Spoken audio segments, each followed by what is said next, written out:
Hello. Hi, I'm Louis Padron of Cinema Daily US, and I'm so excited to have Sue Kim, who is the director of Last of the Sea Women.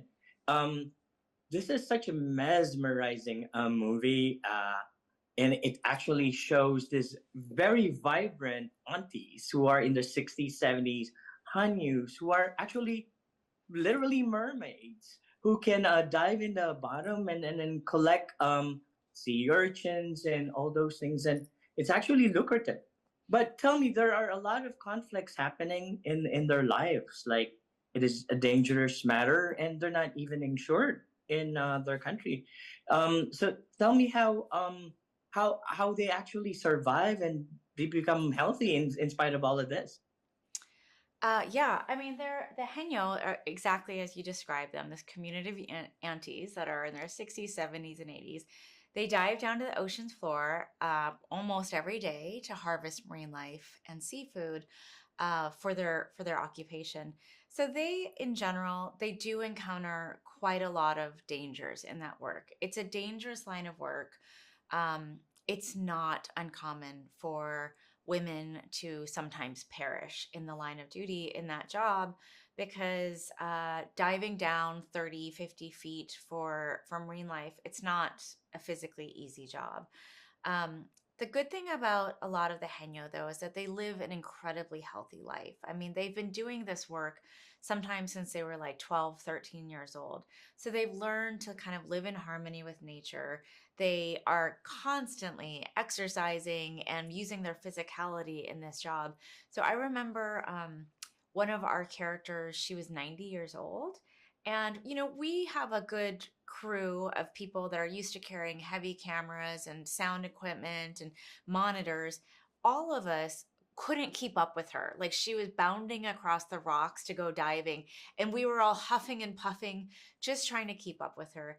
And I think that's a testament to the kind of physical rigor of their job, but also the kind of physical fitness that they had to keep themselves in order to be able to do this job for 60, sometimes 70 years. So I think, yeah, they're basically like Olympic athletes in the level of how long they've trained themselves to do this work.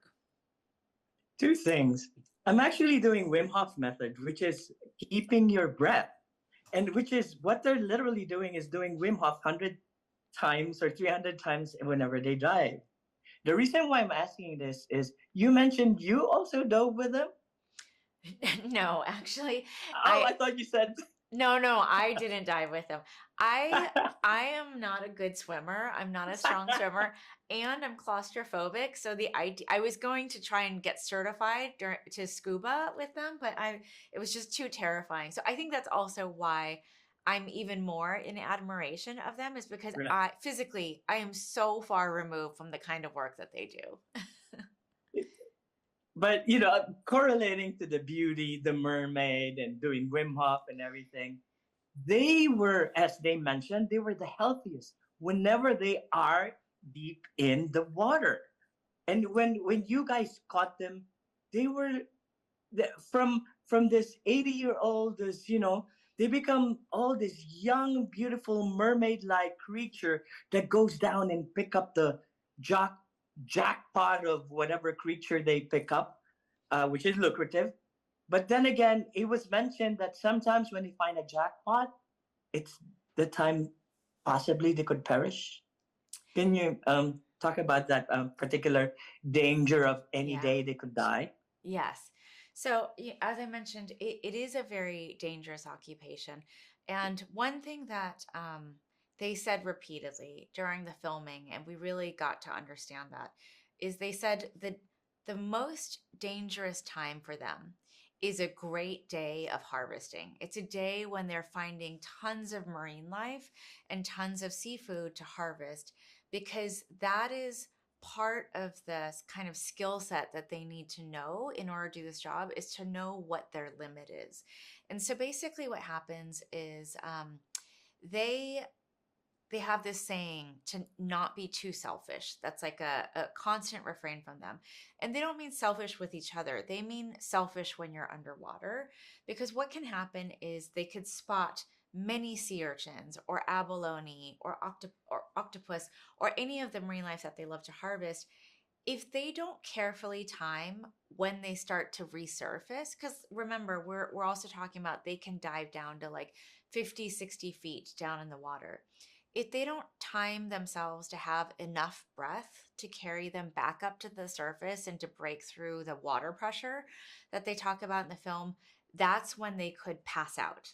If they pass out on their ascent, that's when they drown. So that is why um, a big harvest or like a full net is actually a huge danger to them, because they can get too ambitious, try to get too much while they're down there, and miscalculate the amount of breath that they have to rise to the surface. And if that happens, it often turns tragic. It was also mentioned there about the blue glass, that when you hit, when you penetrate the water again out of the water, there's this blue glass they're talking about, which is similar to the glass ceiling that most Mm, women actually experience in, in the business world and out exactly. there. Would you mind maybe talking about that metaphor about the blue glass and the blue ceiling? It risk taking, it's hard, headaches and whatnot. Yeah. I mean, I think that's it, and you put it perfectly. So the Heno are a community of women that have existed for centuries. So they have been doing this work for hundreds of years in a deeply patriarchal society, because Korea still is, but certainly historically was very patriarchal. So to some extent, you could consider them the first working women of Asia. Mhm. And I think symbolically, that is exactly what they did, is they broke through the glass ceiling of the limitations that were put on women historically in Korean society. And they became the first working women in Korea. They also became breadwinners of their families, and they became matriarchs of the entire island because of this work that they did. At one point, the Heno economic revenue of Jeju Island was 70% of Jeju Island's economic revenue. So they literally shattered the glass ceiling that was imposed upon women, Korean women, historically, back in the day. But yes, as you also mentioned, there is this beautiful metaphor. That's exactly what they have to do underwater as well. There's this water pressure that starts at, I forget what the depth is, but once they get past a certain depth, there's this very intense pressure, and that is what causes physical pain for them. It is a headache, just like the glass ceiling in the working world is a headache as well. It's painful to break through, but they have conditioned themselves to do so because it's part of their identity at this point. I only have a few more minutes, and I'm going to jam all these questions Okay. in one question Okay. to conclude. Of course, the two of us are trying to tell people, please, please watch this film. Okay, you showed actually the future of this is the young people. We showed the two young Hanyus that did it. There's a Hanyu school, and of course, all the conflicts that happening that they're fighting for. Why, without saying the conclusion and the ending of the movie, why in the world should they watch this beautiful, mesmerizing film, The Last Sea Women, directed by Soo Kim? And congratulations, by the way. And just tell them why they should watch this film. And I highly, highly recommend this film, of course. Thank you so much. Thank you for watching, and thank you for recommending. I mean, I think anyone that watches this film can take away some inspiration and a model of behavior that they can apply to their own lives. It doesn't mean that if you watch this film, you're suddenly going to want to learn how to free dive.